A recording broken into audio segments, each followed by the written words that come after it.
Sveiki, jūsų namuose Ekovizija. Iki mūsų laidos ir Ekosebis iniciatyvos rūšiuoti paprasta pabaigos beliko vos kelios savaitės. Netrukus pradėsime skaičiuoti, kiek plastiko išrūšiuota ir kiek jo bus perdirbta. Tęsime laidą, trumpa dosje.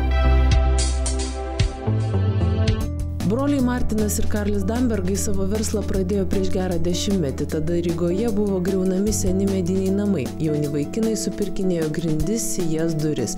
Vėliau pradėjo supirkinėti ir pačius namukus. Restauravo juos. O dabar daugelis tų kažkada pasmerktų namų pripažinti Latvijos paveldu. Broliai Karlis ir Martinas jauni turtuoliai dabar medinių namų apsuptyje kuriantis naują darnią bendruomenę. Jie organizuoja šventes, senų automobilių ralius, turgelius. Beje, jie dar importuoja vyną iš Italijos.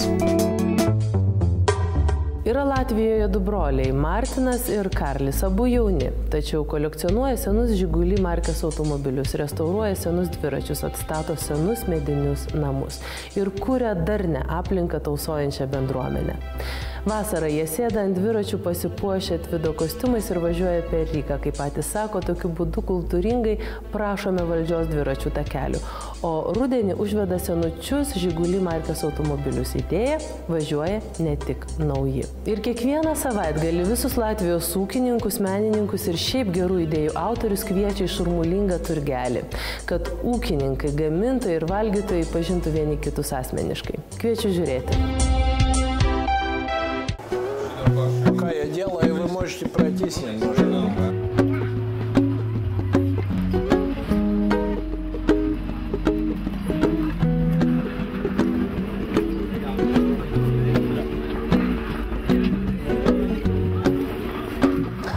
Когда-то, в 80-х годов, 80-aisiais ši gatvė, šalia kurios mes esame, buvo planuojama kaip pagrindinė miesto gatvė, jungianti centrą, oro uostą ir Jūrmalą.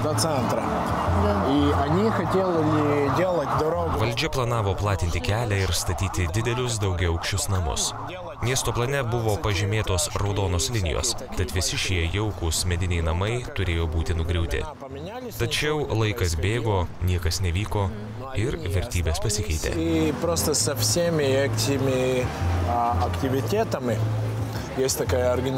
Atsirado organizacija Europa Nostra, kuri gina ir saugo visus senus vertingus medinius namus Europoje. Pas mus jį vadinasi Latvija Nostra. Linijos buvo patrauktos tik prieš 4 metus, namukai tapo Latvijos paveldu. O juk galėjo čia stovėti daugiaaukščiai betoniniai. Примерно 3-4 года назад, да. Так это вот сколько домов? Один дом? Kiek jums namų priklauso šiame kieme? 1, 2, 3, 4, 6 namai? Домиков у вас? Нет? 5, 6. 6 домиков, да. Taip, vienas dar kol kas nerestauruotas, tas žalias. Там. Не начали, да. Sandėliukų čia buvo gal 50 vienetų ir dar čia stovėjo metaliniai garažai, kokių 10. Примерно 10 штук таких.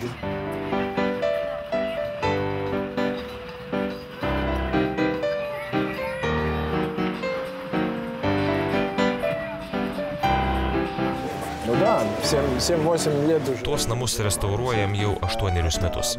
Proporcija domov.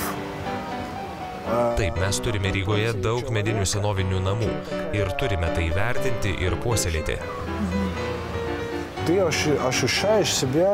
Žinoma, galima žavėtis New Yorko architektūra. Ji didinga ir visai kitokia, tačiau ten yra ten, o čia yra čia. Tuose mediniuose namuose daug harmonijos. Turime vertinti tai, ką turime. Šis raudonas dviratis priklausė mūsų krikšto tėvui, Startšese, o šitie du latviški labai seni. Startšese, da. Это наши какие-то, как называется, ценности. Tai mūsų vertybė, kultūra. Ir žinote, juk dviračiai per tuos metus nelabai pasikeitė. Tada buvo duratai ir rėmas, ir dabar tie patys duratai ir rėmas. Латвийское время было 5 больших фабрик, которые занимались производством велосипедов. Pas mus Latvijoje buvo 5 didžiulės gamyklos, kurios gamino dviračius. Тут, наверное, тоже. У нас одна фабрика большая. Вайрос? Но Вайрос это уже в советское время. Я не знаю, какая там история Свайрос была, ну, как бы, когда независимость была. Aš kalbu apie laikmetį prieš karą. Juk Latvija tada vėl eksportavo savo dviračius. Большие фабрики были. У меня началось это с того, что тоже, ну, вот как-то там... Mano istorija tokia. Kažkada sugalvojau, kad labai noriu sutaisyti dviratį, kurį radau pas senelius ant aukšto. В детстве там начал с этими великами там заниматься. Разорвал, там, помазал маслом, там что-то поменял камеры. Sutaisiau ir jis pradėjo važiuoti. Prasidėjo manija. Pradėjau pirkti senus dviračius ir taisyti. Где-то на чердаке такой. Да, ну И вот у сам меня, просто собрал да, и сам. началась такая... Manija. Vėliau gimė antikvarinių dviračių klubas. Vėliau sutikau Tomą, kuris restauruoja dviračius ir daro stebuklus. Он такой. Так. Ну вот там. Da. Va ten, ženklai jau kabo. Символика ясная. Sena reklama. Latvelo. Life is like riding a bicycle to keep your balance. Салют. Keep moving. Чао, чао.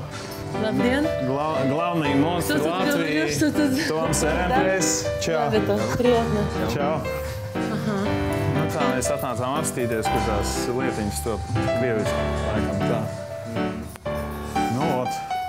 Тут дом старых велосипедов. Čia senų dviračių namai. Это мой, да. А это что? Да, латышского производства. Čia visai naujas dviratis. Tai miesto dviratis. Jis atrodo taip, kaip iš 30-ųjų.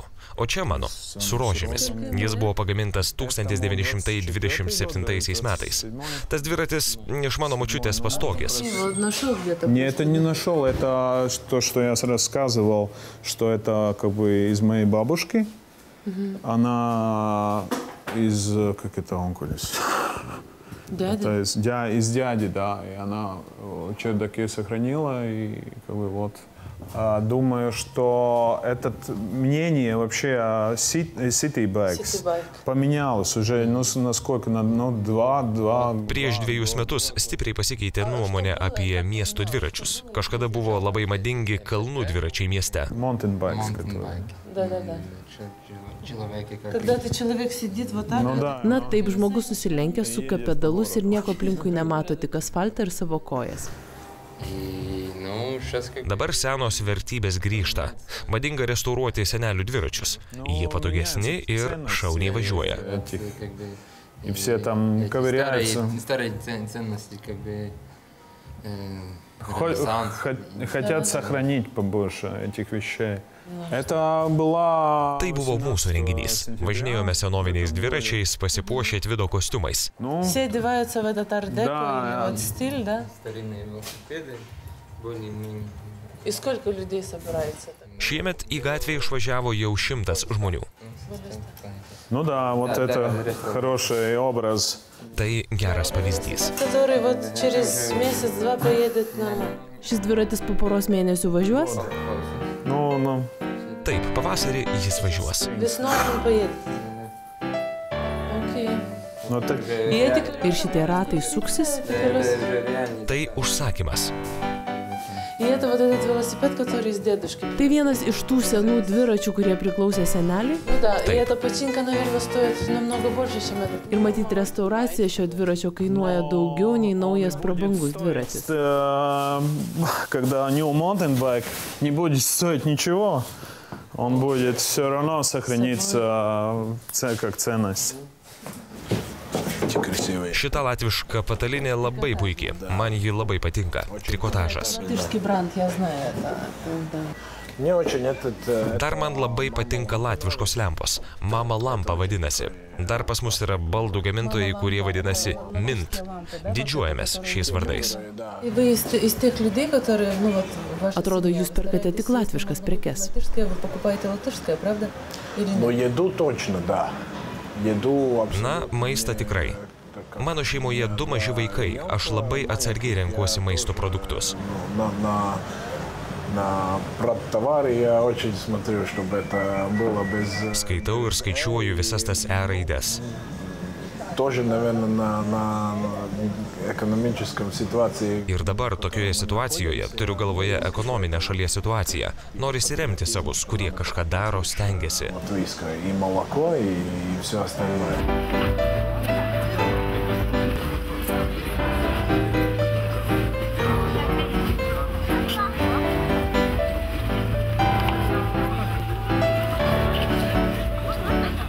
Ati, labdien!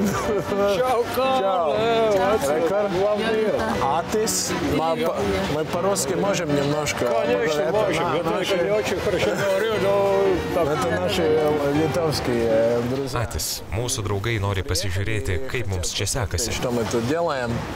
Это, ну, по-исторически. O buvo taip, Karlis atvažiavo į mūsų kaimelį ir aš atsitiktinai pavaišinau jį savo keptą duoną ir jam patiko. Jis pasiūlė man atvažiuoti į Rygą prekiauti.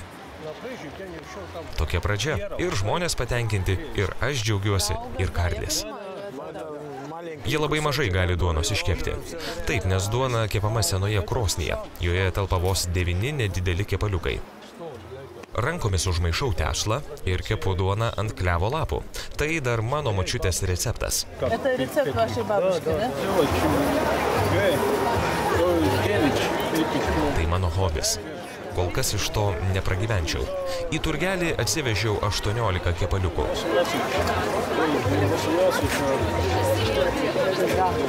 С другой стороны, ну это... Tad ir tie turgeliai taip atsirado. Kol kas tengiamės pririšti turgus prie didesnių švenčių ir taip žingsnelis po žingsnelio turgų, kermošių tradicija grįžta. Ji vėl kaip anksčiau tampa miesto dalimi. Juk čia susirinka žmonės, kurie parduoda tai, ką patys savo namuose padarė. Jei aš moku kepti pyragus ir mano draugai giria pesto, kurį darau, galiu jo daryti šiek tiek daugiau ir nešti į šį turgelį. Taip, tiesa, už vietą reikia susimokėti. Bet tai, ką aš matau, mane džiugina. Juk čia daug žmonių, kurie prieš 2 metus neteko darbo ir išdrįso pakeisti požiūrį. Jie ėmėsi naujos veiklos. Kažkas kepa duoną, kažkas mezga pirštines ir juos norisi palaikyti. Suteikti jiems galimybę. Очень хорошо, что они попытались что-то делать, да. Ну так это главное знамение, да.